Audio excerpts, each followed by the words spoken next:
Of Time, Space, and Other Things by Isaac Asimov. Chapter 4. The Heavenly Zoo.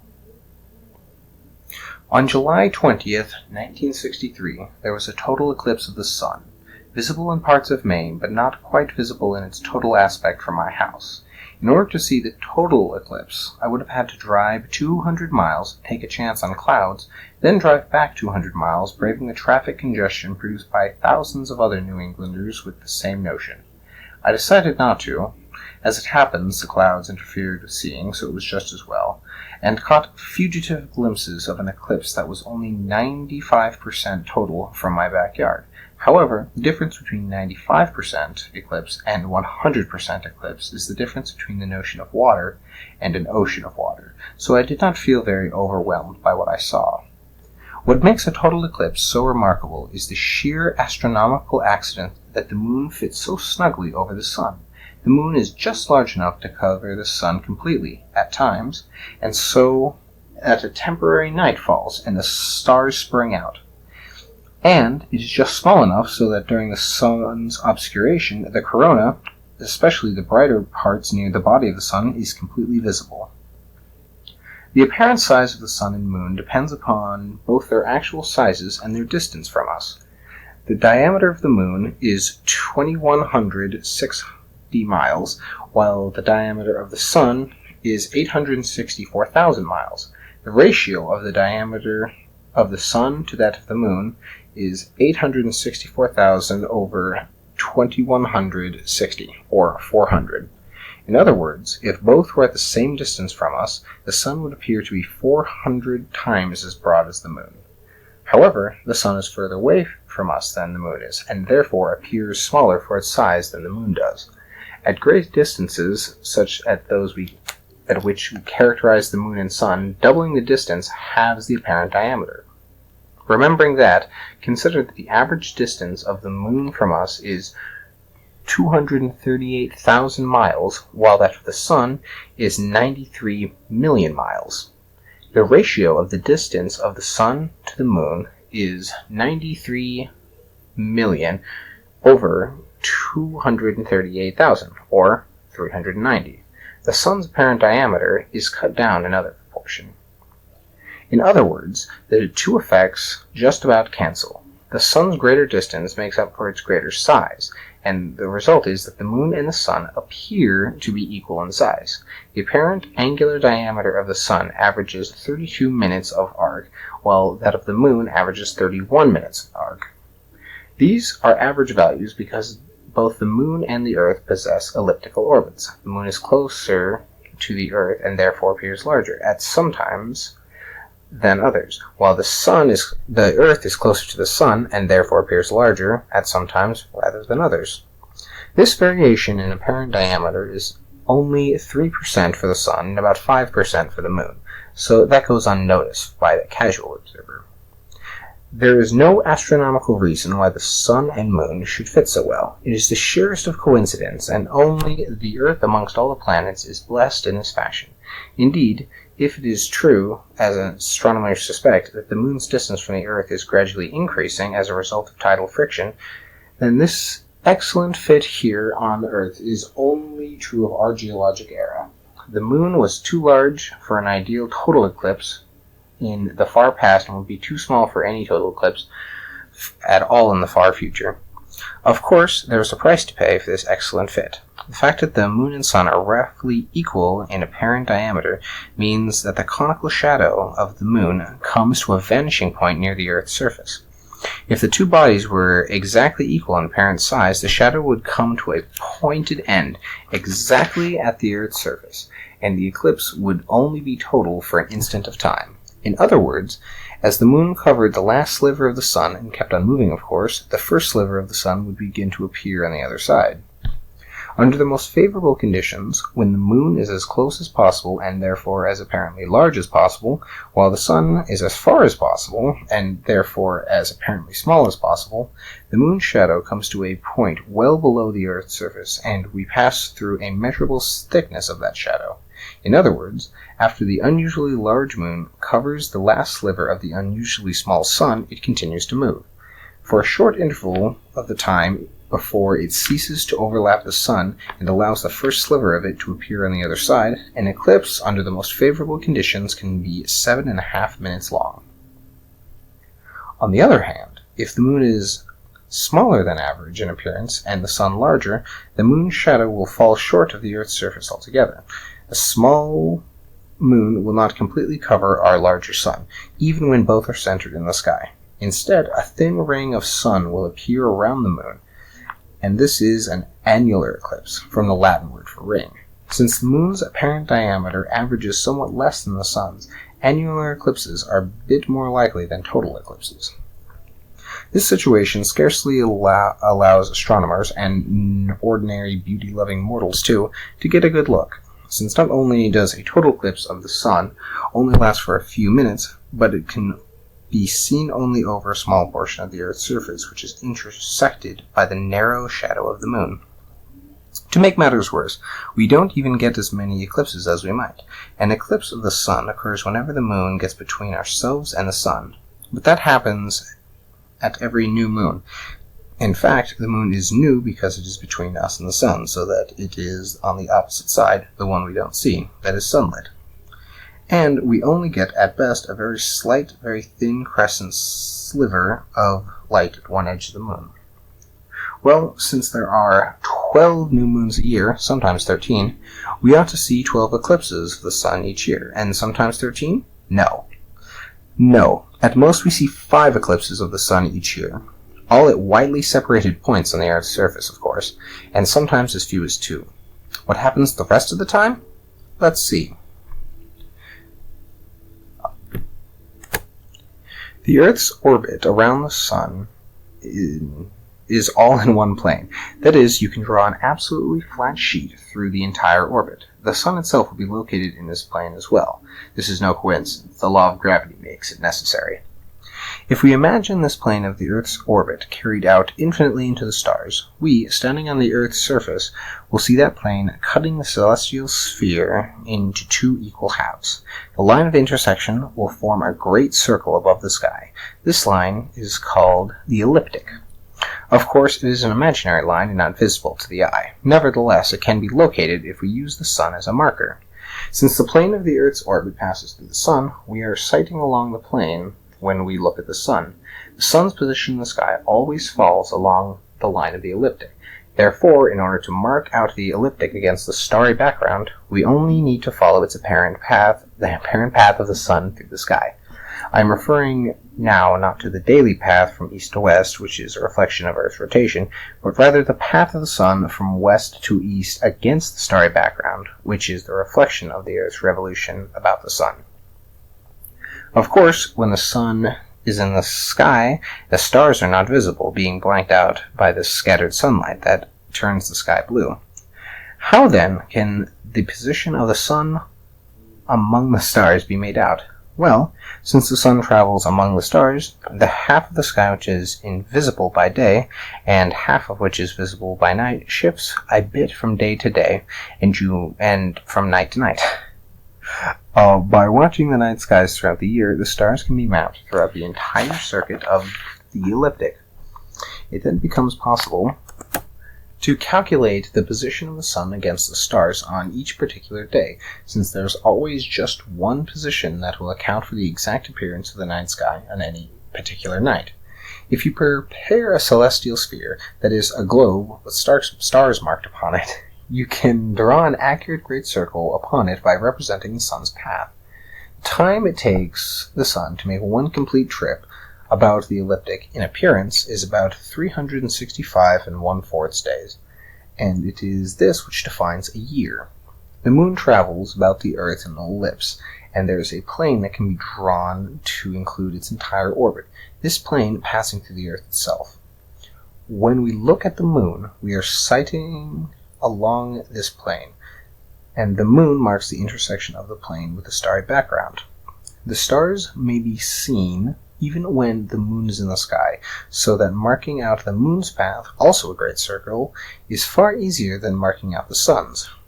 The time it takes the moon to make one complete trip about its path is about 27 1/3 days. This defines the sidereal month. See Chapter 6. Now, if the plane of the moon's orbit about the Earth's coincided with the plane of the Earth's orbit around the sun, both the moon and sun would mark out the same circular line against the stars. Imagine them starting from the same position in the sky. The moon would make a complete circuit of the ecliptic in 28 days, and spend an additional day and a half catching up with the sun, which had also been moving, though much more slowly, in the interval. Every 29 and a half days, there would be a new moon and an eclipse of the sun. How cool would that be? Furthermore, once every 29 and a half days, there would be a full moon, when the moon was precisely on the side opposite to that of the sun, so that we would see its entire visible hemisphere lit by the sun. But at that time, the moon would pass into Earth's shadow, and there would be a total eclipse of the moon. All this does not happen every 29 and a half days because the plane of the moon's orbit about the Earth does not coincide with the plane of the Earth's orbit around the sun. The two planes make an angle of 5 degrees 8 minutes of arc, or 8 minutes, or 308 minutes of arc. The two great circles, if marked out on a celestial sphere, would be set off from each other at a slight slant. They would cross at 2 points diametrically opposed and would be separated by a maximum amount of exactly halfway between the crossing point. The crossing points are called nodes, the Latin word meaning knots. If you have trouble visualizing this, the best thing to do is get a basketball and 2 rubber bands and try a few experiments. If you form a great circle with the rubber band, one that divides the globe into 2 equal halves, and make them not coincident, you will see that they cross each other in the manner I have described. At the points of maximum separation of the moon's path from the ecliptic, the angular distance between them is 308 minutes of arc. This is a distance equal to roughly 10 times the apparent diameter of either the sun or the moon. This means that if the moon happens to overtake the sun at a point of maximum separation, there will be enough space between them to fit 9 circles in a row, each with the apparent size of either the moon or sun. In most cases, the moon is overtaking the sun, will pass above it or below it with plenty of room to spare, and there will be no eclipse. Of course, if the moon happens to overtake the sun at a point near of one of the 2 nodes, then the moon does get in the way of the sun and an eclipse takes place. This happens, as I said, from 2 to 5 times a year. If the motions of the sun and moon are adequately mathematically analyzed, it becomes easy to predict when such meetings will take place in the future, and when they have taken place in the past, and exactly from what parts of the Earth's surface the eclipse will be visible. Thus, Herodotus tells us that the Ionian philosopher Thales predicted the eclipse that came just in time to stop the battle between the Lydians and the Medians. With such a sign of divine displeasure, there was no use going on with the war. The battle took place in Asia Minor sometime after 600 BC, and astronomical calculations show that a total eclipse of the sun was visible from Asia Minor on May 28, 585 BC. This star-crossed battle, therefore, was the earliest event in history which can be dated to the exact day. The ecliptic served early mankind another purpose, besides acting as a site for eclipses. It was an eternal calendar, inscribed in the sky. The earliest calendars were based on the circuits of the moon. As for the moon moves about the sky, it goes through a very pronounced phase changes that even the most casual observer can't help but notice. The 29 and a half days it takes to go from new moon to new moon is the synodic month. Again, see Chapter 6. The trouble with this system is that in the countries civilized enough to have a calendar, there are important periodic phenomena, the flooding of the Nile, for instance, or the counting of the seasonal rains or seasonal cold, that does not fit well with the synodic month. There weren't a whole number of months from the Nile flood to a Nile flood. The average interval was somewhere between 12 and 13 months. In Egypt, it came to be noticed that the average intervals between the floods coincided with one complete sun circuit, the year. The result was that calendars came to consist of years subdivided into months, in Babylonia and by dint of copying among the Greeks and Jews. The months were firmly tied to the moon, so that the year was made up of 12 months and sometimes 13 months. in a complicated pattern that repeated itself every 19 years. This served to keep the years in line with the seasons, and months in line with the phases of the moon. However, it meant that individual years were of different lengths. The Egyptians, and by dint of copying the Romans and ourselves, abandoned the moon and made each year equal in length, and each with 12 slightly long months. The calendar month averaged 30.5 days, long in place of the 29.5 days of the synodic month. This meant the months fell out of line with the phases of the moon, but mankind survived that. The progress of the sun along the ecliptic marked off the calendar, and since the year, one complete circuit, was divided into 12 months, it seemed natural to divide the ecliptic into 12 sections. The sun would travel through one section in 1 month, and through a section to the east of that the next month, through still another in the third month, and so on. After 12 months, it would come back to the first section. Each section of the ecliptic has its own pattern of stars to identify one section from another.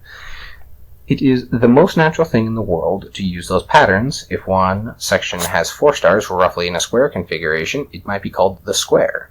Another section might be called V-shape, another the large triangle, and so on. Unfortunately, most people don't have my neat geometric way of thinking, and they tend to see complex figures rather than simple clean shapes. A group of stars arranged in a V-shape may suggest the head and horns of a bull, for instance. The Babylonians worked up such imaginative patterns for each section of the ecliptic, and the Greeks borrowed these, giving each a Greek name. The Romans borrowed the list next, giving them Latin names, and passing them on to us. The following list, which each name in Latin and in English. 1. Aries the ram. 2. Taurus the bull. 3. Gemini the twins. 4. Cancer the crab. 5. Leo the lion. 6. Virgo the virgin. 7. Libra the scales. 8. Scorpio the scorpion. 9. Sagittarius the archer. 10. Capricornus the goat. 11. Aquarius the water carrier. And 12. Pisces the fishes.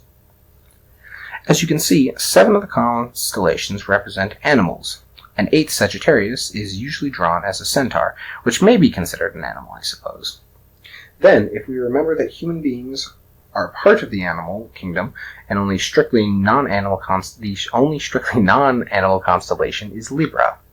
The Greeks consequently called this band of constellations Zodiaclos Kyklos, or the circle of little animals. And this has come down to us as the zodiac. In fact, in the sky as a whole, modern astronomers recognize 88 constellations. Of these, 30, most of them constellations in the southern skies, invented by moderns, represent inanimate objects. Of the remaining 58, mostly ancient, 36 represent mammals, including 14 human beings, 9 represent birds, 6 represent reptiles, 14 represent fish, and 3 represent arthropods. Quite a heavenly zoo. Odd, though, considering most of the constellations were invented by an agricultural society and not one that represents a member of the plant kingdom. Or can that be used to argue that the earliest stargazers were herdsmen and not farmers? The line of the ecliptic is set at an angle 23½ degrees to the celestial equator. See Chapter 3. Since, as is usually stated, the Earth's axis is tipped 23½ degrees. At 2 points, then, the ecliptic crosses the celestial equator, and those 2 crossing points are the equinoxes, or equal nights. When the sun is at these crossing points, it shines directly over the equator, and days and nights are equal, 12 hours each, the world over, hence the name. One of the equinoxes is reached when the sun, in its path along the ecliptic, moves from the southern celestial hemisphere into the northern. It is rising higher in the sky to us in the northern hemisphere, and spring is on its way. That, therefore, is the vernal equinox, and it is on March 20th. On that day, or at least in Greek times, the sun entered the constellation Aries. Since the vernal equinox is a good time of the year for any agricultural society, it is customary to begin the list of constellations of the zodiac, as I did, with Aries. The sun stays about 1 month in every constellation, so it is in Aries from March 20th to April 19th, in Taurus from April 20th to May 20th, and so on. At least that was the lineup in Greek times. As the sun continues to move along the ecliptic after the vernal equinox, it moves farther and farther north of the celestial equator, rising higher and higher in our northern skies. Finally, halfway between the two equinoxes, on June 21st, it reaches a point of maximum separation between the ecliptic and the celestial equator. Momentarily, it stands still in the north-south motion and turns and begins, as it appears to us, to travel south again.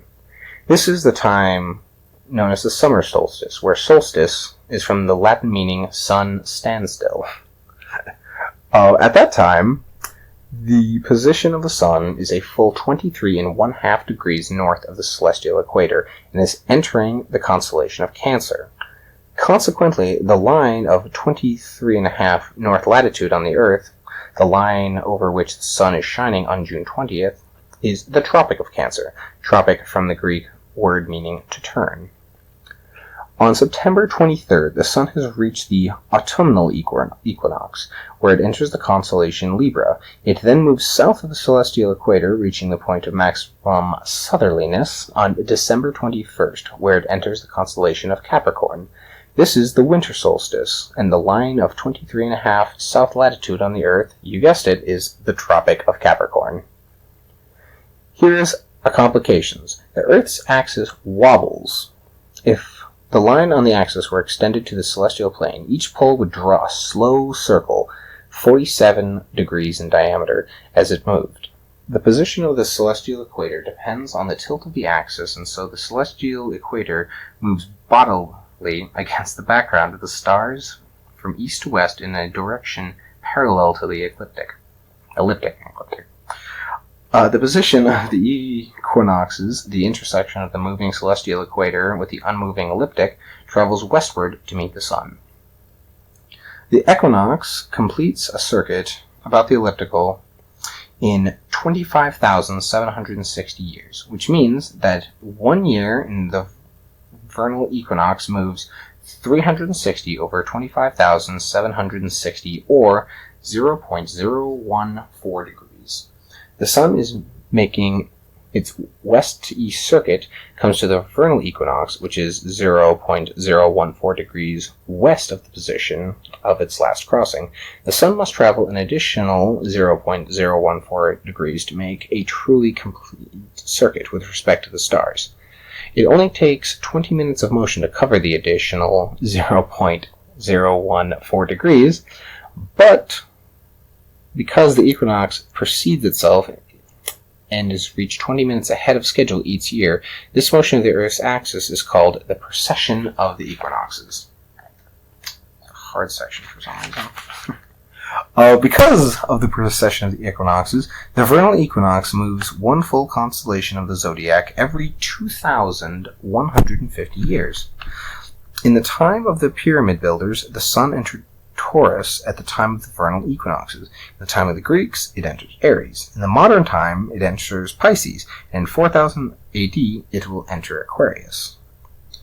The complete circle made by the sun with respect to the stars is 365 days, 6 hours, 9 minutes, and 10 seconds. This is the sidereal year. The complete circle of the equinox to equinox takes 20 minutes less, 365 days, 5 hours, 48 minutes, and 45 seconds. This is the tropical year, because it also measures the time for the sun to move from tropic to tropic and back again.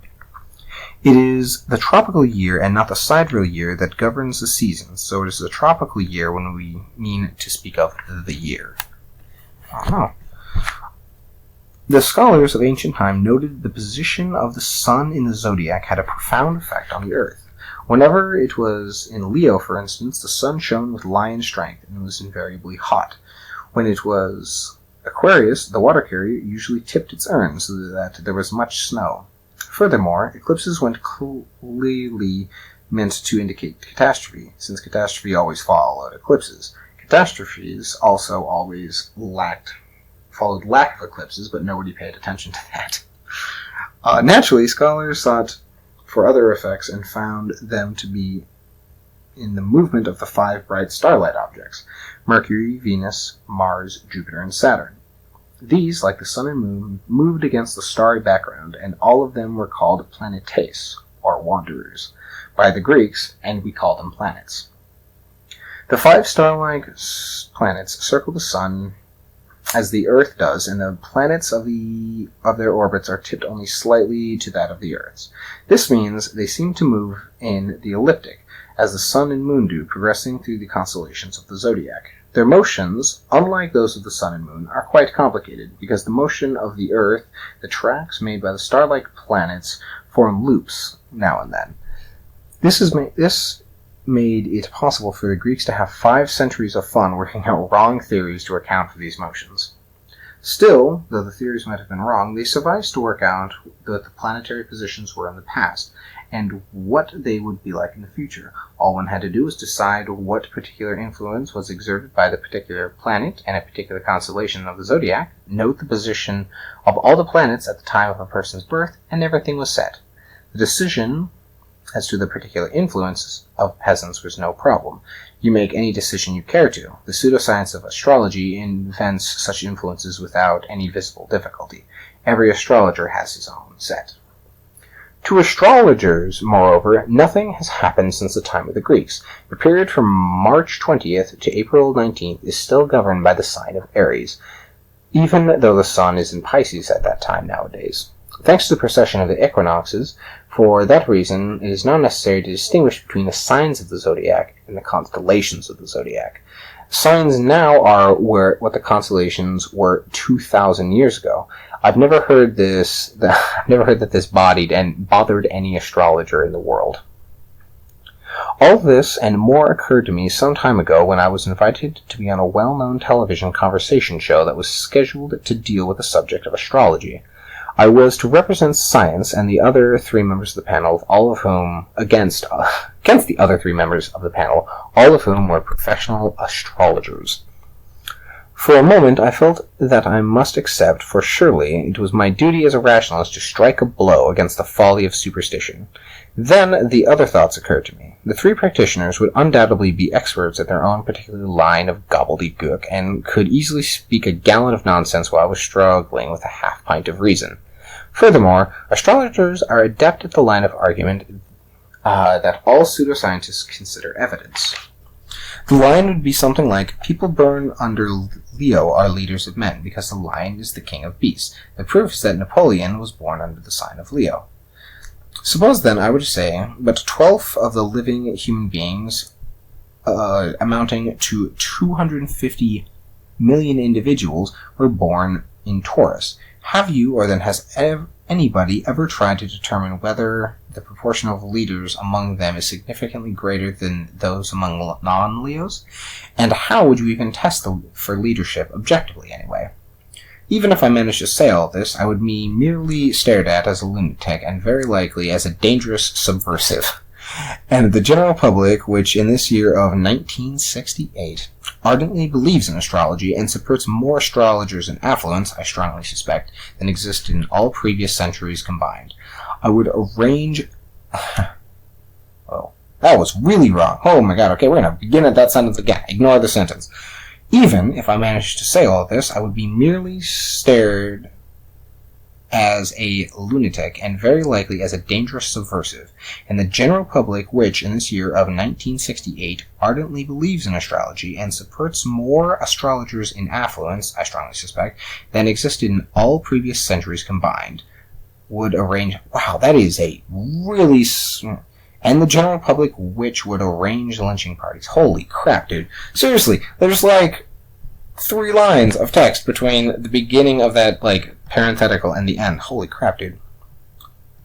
So I wavered between the desire to fight for the right and the suspicion that the right would be massacred and sunk without a trace. I decided to turn to astrology for help. Surely a bit of astrologic analysis would tell me what I was in store for any such confrontation. Since I was born on January 2nd, that placed me under the sign of Capricorn the Goat. That did it. Politely but firmly, I refused to do the program.